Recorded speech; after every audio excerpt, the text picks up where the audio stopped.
have two entrepreneurs from the community that are up here presenting the cool product, service, company, what they're building here in Tampa Bay. They have 6 minutes to do that. They'll tell you all about it. Then there's 20 minutes of Q&A from you guys.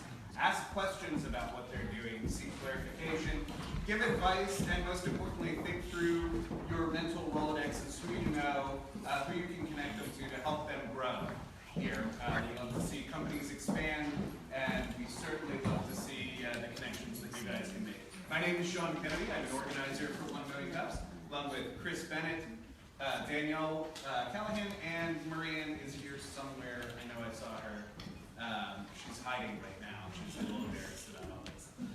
We also have Carly, who is ultimately responsible for doing everything. We appreciate you for that. Thank you. Amongst the many things she does is our weekly email newsletter that tells you about the companies that are up here, how you can get involved with them, and about entrepreneurial events in our community. If you're not getting that, there is a sign-in sheet over there by the door. If you provide us your email address, we will in exchange provide you that newsletter content. Normally, one of the things we like to do up front is thank our sponsor, Kahwa Coffee, without whom none of us would be awake for this. But I don't have to do that this week because Kahwa Coffee is here to talk about this. All right.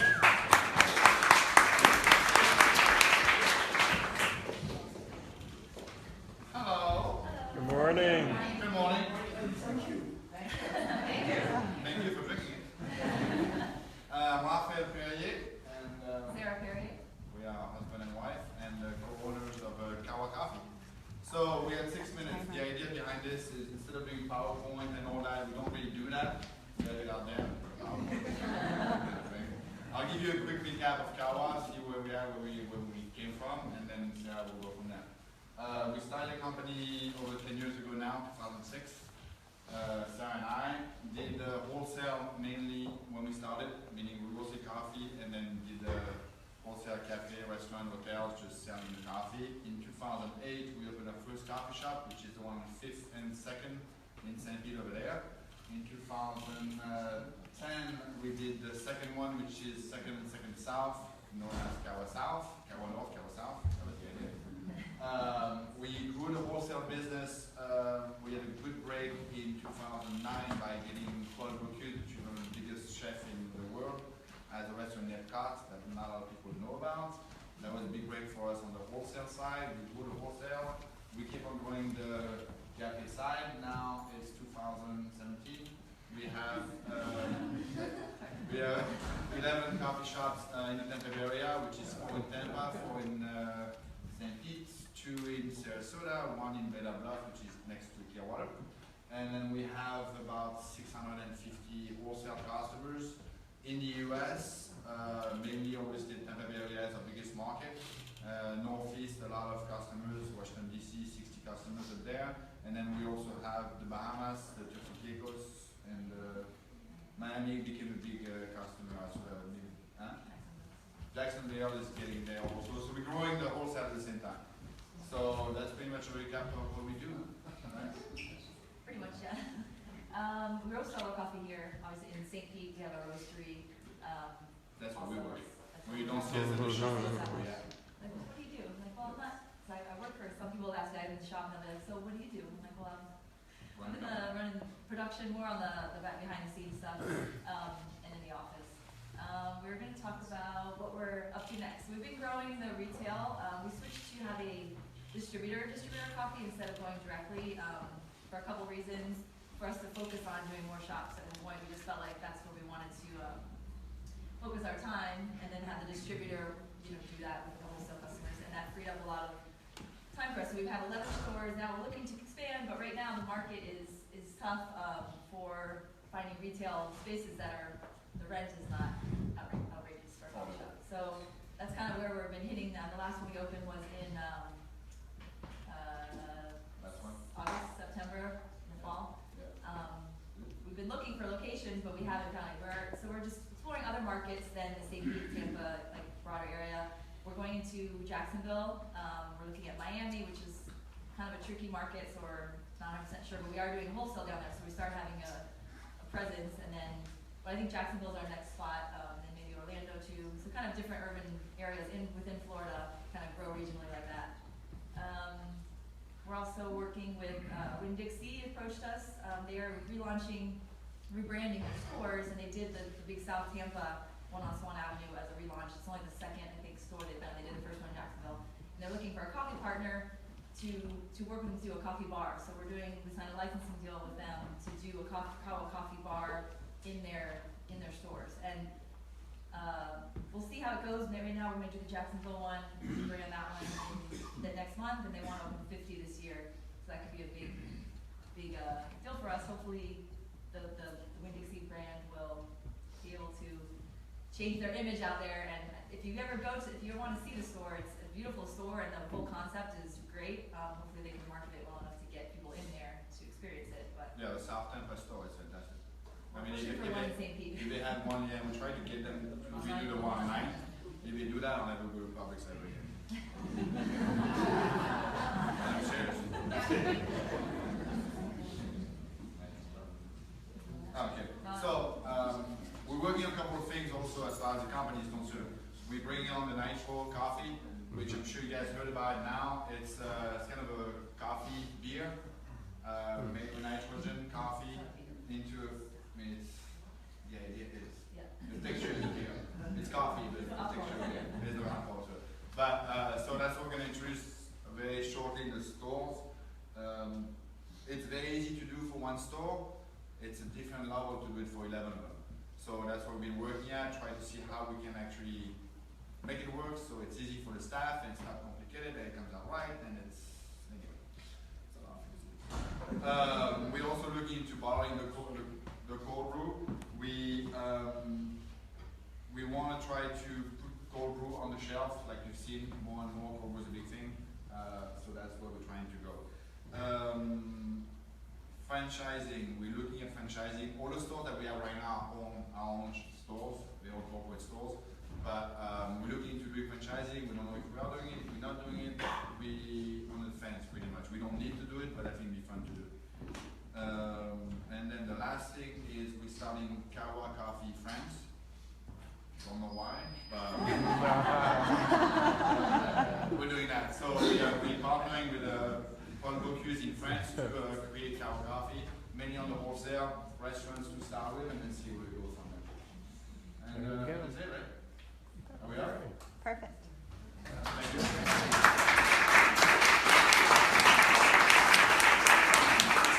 Yes, sir. So with the nitro, the beer, Yeah. are you guys gonna stay open later? No, It's not beer though. That's It's not what beer. don't. it's not beer. It's actually the texture of the coffee. It's like a Guinness. Like it feels like Guinness, but it's just coffee. There's no alcohol to it. Staying open late, we did with Kahwa South until 10:30, whatever it was.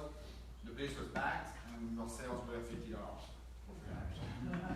So we don't believe in that, to be honest with you. Yes. Two quick things. One is thank you so much. When we approached you 3 years ago, you committed to this for every week with your coffee, and we really appreciate all of that you've done for us. The second thing.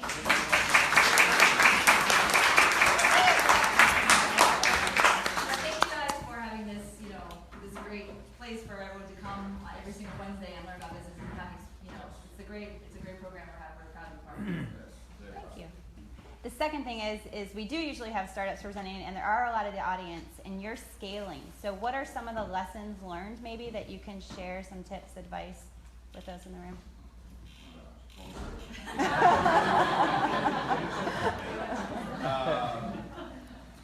I mean, the biggest lessons for me is when you growing a business, it's fun if you love what you do. That's a no-brainer. I don't think we looked at the hours. I don't think it was tough. The first 5 years, especially, were tough. The biggest challenge for me was to let go control on everyday operation. That was for me the biggest challenge because I'm kind of a control freak, and be able to delegate. Be able to delegate and have more and more employees and people doing things for you that you're supposed to do, and be able to let them do their job was for me the biggest challenge. It's easier for me to just do it than have someone else do it. But that was for me the biggest challenge for going. I mean, I think there's different, the first few years are tough because you don't make any making money, so it's tough.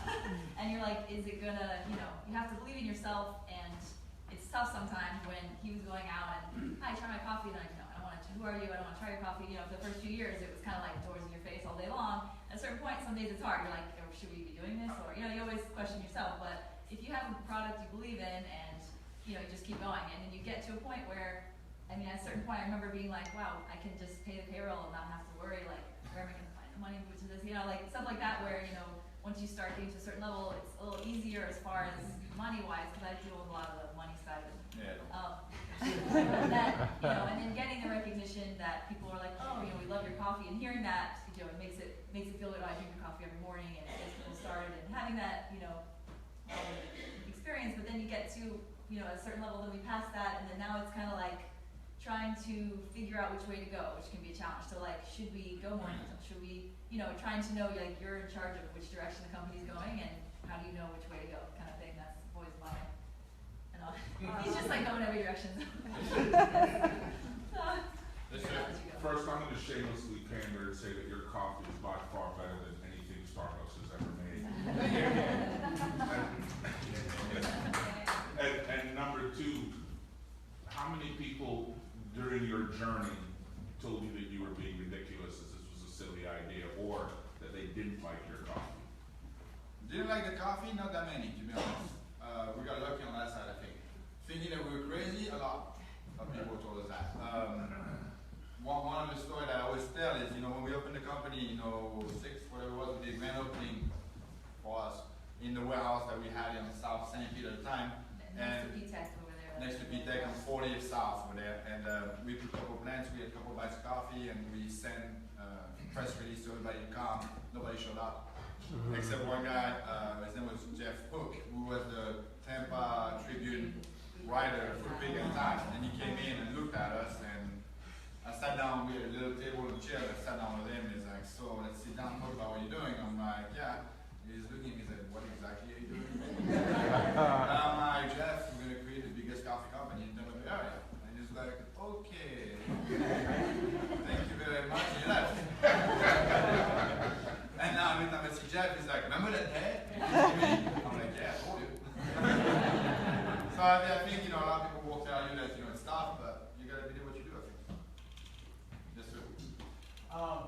Starting my own marketing company here in St. Pete, it's very competitive. So I'd be interested, you know, the coffee shop and coffee roasting industry is, you know, highly congested. How did you guys separate yourselves when you were pitching to, you know, the places you did, and sort of what did you use to differentiate yourselves?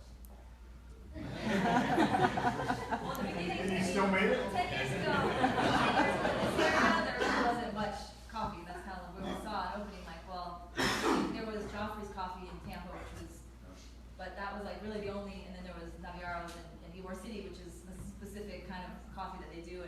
But there wasn't really any coffee roasters. As we came from the Northeast, we were there for 10 years, and so there was a lot, that was kind of the new thing, but there was a lot of coffee roasters popping up. But down here, there really wasn't any. So in the beginning, it was easier in a way because, well, it was easier in a way that there wasn't that much competition. Your competition was like, you know, really low quality, cheap coffee, or like elite coffee from Italy that was really expensive. So we kind of, but there was, we didn't have a name either. So we had to give, it took some time to people to give us like, oh, we've been around a year now. We have a little credibility, you know, kind of thing.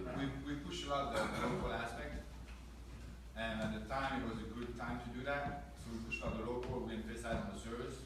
The product's one thing, but it's also all the service that differentiate ourselves from a lot of companies around. Indigo was around with a lot of shops at the time, it no longer exists. So it's things like that that we kind of looked at what was maybe not wrong, but not really good in some shops, and tried to make it different on our shop. Yes. Yes. How'd you come up with the name Kahwa? It means coffee. That's the original name for coffee. It's from Ethiopia. Anywhere in the world, to be honest with you, Kahwa means coffee. Russia, Poland, France, except in America. And which is Yeah, the original coffee is traced to Ethiopia, where they first figured out how to roast coffee and actually, you know, the whole process. So, and the Kahwa region became Kahwa. It's kind of a derivative of that. You can spell it different ways, but. Being a couple and working together 24/7, trying to building this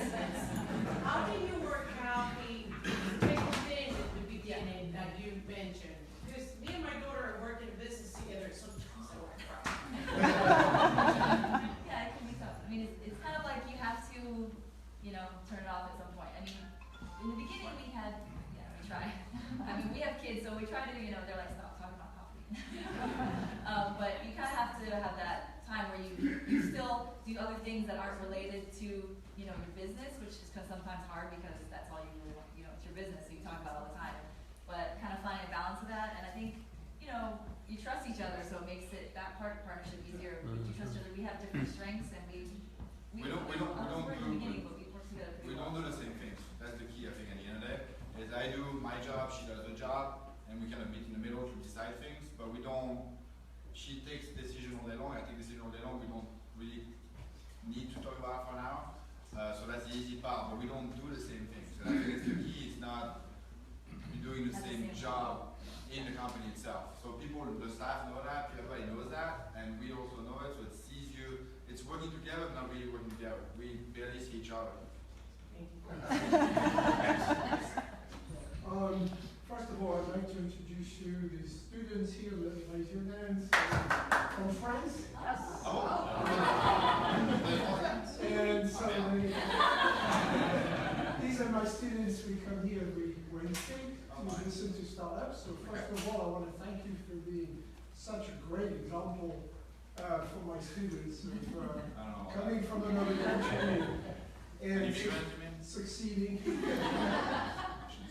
in America. So that's what they come here to. They want to learn the business, and so you're an amazing example for them. So thank you for that. Thank you for presenting and giving us the coffee every Wednesday.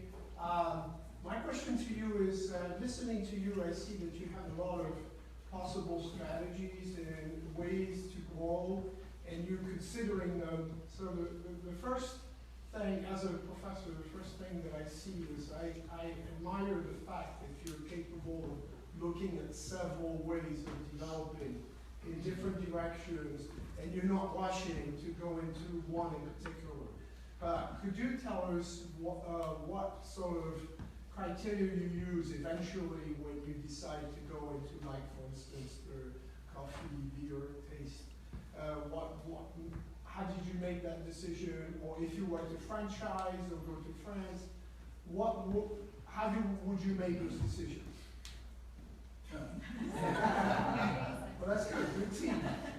Good team. I mean, one thing that we do well, I think, the two of us is I'm pushing for a lot of things. Like she's saying, I'm all over the place, and she's not. So I go and I say, okay, I want to do this, and she said, okay, we can't really do that. We don't want to do that. I said, okay, then we have this. So one of the things you look at is first the trend of the industry. That's what the nitro is the trend. Then you look at the potential that you have in every option that you get. Meaning France, we have a bigger opportunity with Bocuse in France, which is huge for us in Lyon. We have 11 restaurants, so that's an opportunity. You always look at the risk, obviously. I personally don't really see risk anywhere. That's where she comes in. And I usually have a vision, but I don't really think how to get there. She kind of say, okay, how are we gonna get there? And that's where. That's pretty much how we do it. It's I think as a business, it's also a gut feeling sometimes. A lot of people don't really talk about that because they don't want you to know. But it's a lot of gut feeling of what you do. A decision is meant to be. It's timing. It's just guts. It's just you. You have an analysis as much as you want, but at the end of the day, if you don't feel it, you don't.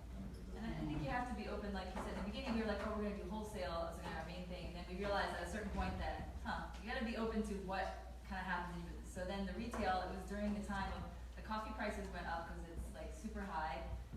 In the wholesale market, you couldn't really put that onto your wholesale customers. They were like, you can't raise it $3 a pound, whatever. But we saw in the cafe, you can raise it 25 cents and you more than cover your margin, and then no one cares.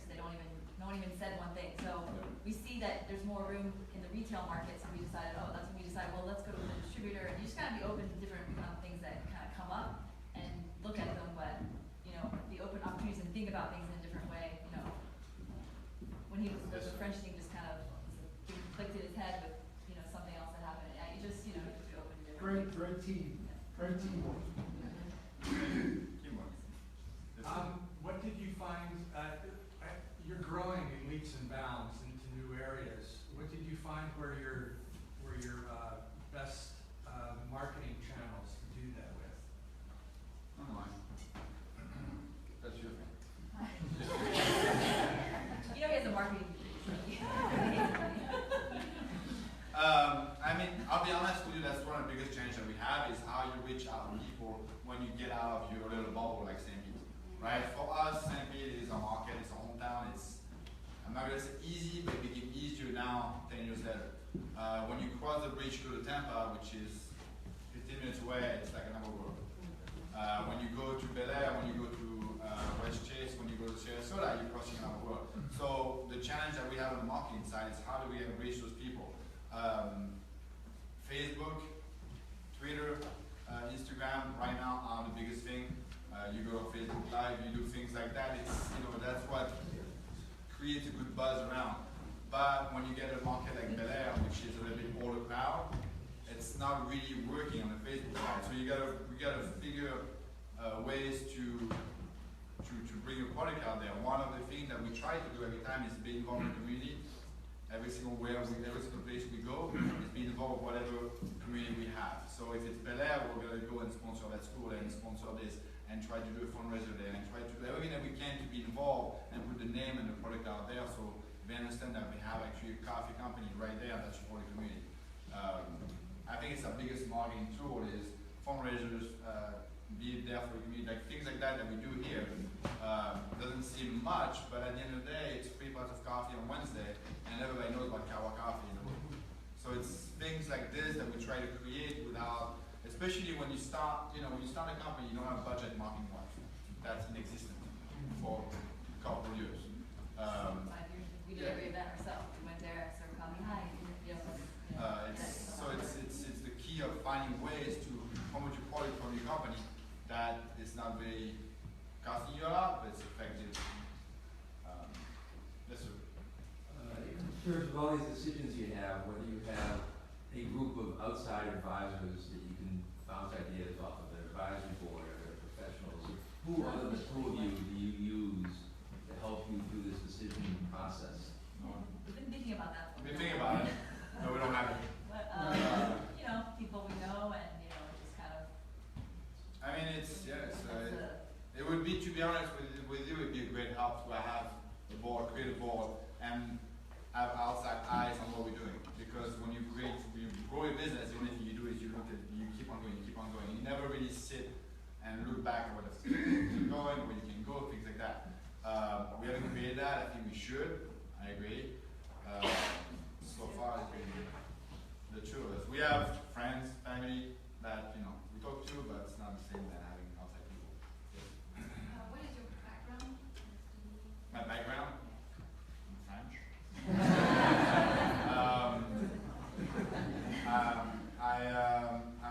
I study in French American school in Lyon, called CFAM, which was an international school. The last year was graduating in university in the US, which I did go to Temple University to graduate. And then after that, I stayed to give me a practical training. I stayed. I worked. My first job was barista in a coffee shop. That's how I started. Then I was manager in the coffee shop. Then I went wholesale in the coffee company. I learned on the roasting side. Then I left. We opened a bar nightclub in downtown Philadelphia, the first bar nightclub downtown Philadelphia. Then we sold it 3 years later, moved down here and started Kahwa. Yes, sir. Hey, good morning. First, thank you very much for the wonderful coffee we enjoy here every Wednesday. Can you tell us a little bit about your sourcing? I mean, where you get the coffee? I mean, I know it's a commodity, so. Yeah. I mean, we mainly use an importer. We haven't that's one part of the business that it's difficult because to go to travel and to actually go to the farms and stuff takes a lot of time, which we, as a startup, didn't have the money, but we use Real Coffee New York, which is a good importer, and they do a lot of that. They go to the farms and we kind of work with them each year when a new crop comes out. They taste different ones. Our blend, we have mainly blends that we work with. We do some single origin coffees, but we decided to do a unique blend that blends 4 different coffees. Each blend we have is 4 different coffees, at least that from different regions that was unique to us. So it's kind of a unique flavor profile rather than just doing single origin beans. We do some single origin beans, but we found that as a consistent overall, this is our main, our Sirocco is our house blend that appeals to a broad range of people and has a good body, not too much acidity, but, you know, has kind of a, appeals to a lot of different taste palettes, I would say. So that's kind of how we start. But each year, a new crop comes out, and we have to get a new Mexican, a new Brazil, a new, you know, Costa Rican, a new Guatemalan, because each crop is different every year. So we kind of have to, you know, find each year, we work with them on tasting the different ones from different areas and find which will fit in our blend, our flavor profile that we want, kind of thing. And then we also play with the market, we're in my community. Yep. So we usually play with the market 6 months to a year ahead. So right now we bought coffee for the next year at a price that was low. It went up, we didn't make money, but we saved money. So we just, you know, every day the market, play with it, we buy stock with it, buy futures, as well. We play with it. That's something we learned as we went along. Yes, In the beginning, we were like, what? Yes, sir. So I'm curious about like company, your staffing culture. You know, how do you train people? I imagine there's not a huge a plethora of baristas around, and Yeah, that's- the ones I've seen there are really good. So I mean, it's the challenge of, you know, we have over 100 employees now, and sometimes I call my 100 kids that I have. So, you know, it's a, you know, coffee shop is not, you know, people think of it as like a career. Mainly they come in, they're students, they're, you know, so trying to get them all and having 11 stores, they want consistency over once we got to 4 stores, we realized that we needed to put a training program in place, so I set it on paper, and we have like a training program now that we go through, everyone goes through it. Starts from the cashier position, making the pastries now, then they usually a couple months before they can even touch the espresso machine, so it's like there's like, we have 2 regional managers that go around and, you know, do quality control and make sure the training, we have a training facility at our warehouse where we can bring people in and they practice doing all the making the drinks and all that stuff. So I mean, that's a big part of what we do, and it's turnover, you know, all the time. So it's It's the biggest constantly, challenge.